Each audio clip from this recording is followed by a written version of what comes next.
ప్రొద్దుటూరు ఎమ్మెల్యేగా 10 ఏళ్లు అధికారాన్ని అనుభవించిన రాజమల్లు శివప్రసాద్ రెడ్డి అవినీతి అక్రమాలపై టీడీపీ ఛార్జ్ షీట్. ప్రశాంతంగా ఉండే ప్రొద్దుటూరు నేడు హత్యా రాజకీయాలకు అడ్డాగా మార్చింది ఎవరు? పేద ప్రజల ఇళ్ల పట్టాల కోసం మిమ్మల్ని ప్రశ్నించిన బీసీ నాయకుడు నందం సుబ్బయ్యను చంపింది ఎవరు? ఇందులో మీ హస్తం ఉన్నది వాస్తవం కాదా? రాజమల్లు ప్రొద్దుటూరులో టెక్స్టైల్ పార్కును ఏర్పాటు చేసి చేనేతలకు అండగా ఉంటానని ఇచ్చిన హామీ ఎందుకు అమలు చేయలేదు? పెన్నా నదిలో అక్రమ ఇసుక రవాణాతో 100 కోట్ల ఆస్తులు కూడబెట్టింది నిజం కాదా? కూరగాయల మార్కెట్ ఏర్పాటు కోసమని ముడుపుల బాగోతం నడిపి వ్యాపారస్తులను నిలువు దోపిడీ చేసింది నువ్వు, నీ బామ్మర్ది బంగారు రెడ్డి కాదా? చిన్నశెట్టిపల్లె గ్రామంలో గోడౌన్ యాజమాన్యంతో బలవంతంగా ఆస్తులను రాయించుకొని ఆ బాధిత రైతులకు ఇవ్వాల్సిన సొమ్ము మింగింది నువ్వే కదా రాజమల్లు. సొంత కాంప్లెక్స్ కట్టుకొని బంగారు వ్యాపారులను అందరినీ ఆ కాంప్లెక్స్ లోకి మారమని బెదిరింపులకు గురి చేసింది నిజం కాదా రాజమల్లు? ప్రొద్దుటూరులో పేరుకు రాజమల్లు ఎమ్మెల్యే, కానీ అన్అఫీషియల్ ఎమ్మెల్యే మాత్రం రాజమల్లు బావమర్ది బంగారు రెడ్డి. అవునా కాదా?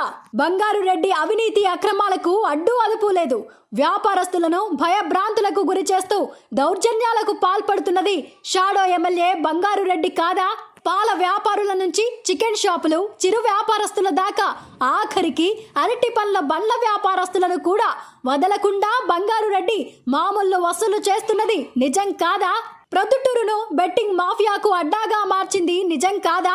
మట్కా, గుట్కా, గంజాయి అమ్మి సంపాదిస్తున్నది నిజం కాదా రాజమల్లు? భూ కబ్జాలతో ప్రొద్దుటూరుని అడ్డంగా దోచుకున్నది నిజం కాదా?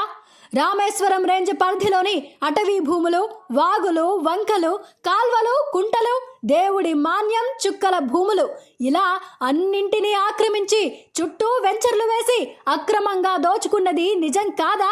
ప్రొద్దుటూరుని సమస్యల వలయంలోకి నెట్టేసింది నువ్వు కాదా రాజమల్లు? పెన్నా నది పక్కనే ఉన్న తాగునీళ్లు లేవు, సాగునీళ్లు లేవు. ప్రొద్దుటూరులో నీటి కష్టాలు ఎందుకు ఏర్పడ్డాయి? ఈరోజు మీ అసమర్థత వల్లే ప్రొద్దుటూరుకి నీటి కష్టాలు. కనీసం డ్రైనేజీ వ్యవస్థను మార్చింది లేదు. రోడ్లన్నీ అధ్వాన్నం. చిన్న వర్షం వస్తే రోడ్లపైనే మురుగు నీటిమయం. మున్సిపల్ కౌన్సిలర్లు ఉద్యోగులను ఆధీనంలో పెట్టుకుని డబ్బులు దండుకోవడం తప్పితే ఒక్క సమస్య అయినా పరిష్కరించావా రాజమల్లు?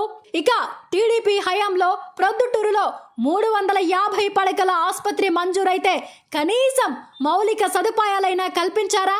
ప్రజారోగ్యం అంటే పట్టింపు లేదా?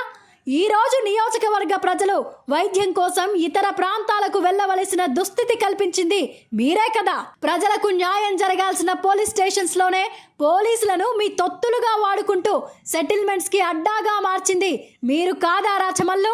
జగనన్న కాలనీలు ఏర్పాటు పేరుతో ఒక చేత్తో ఇంటికి, మరో చేత్తో డాక్యుమెంట్ పత్రాలు ఇచ్చిన తరువాతే ఓట్లు అడుగుతానని చెప్పిన రాజమల్లు ఎంతమంది పేదలకు ఇండ్లిచ్చారని ఓట్లు అడుగుతున్నారు?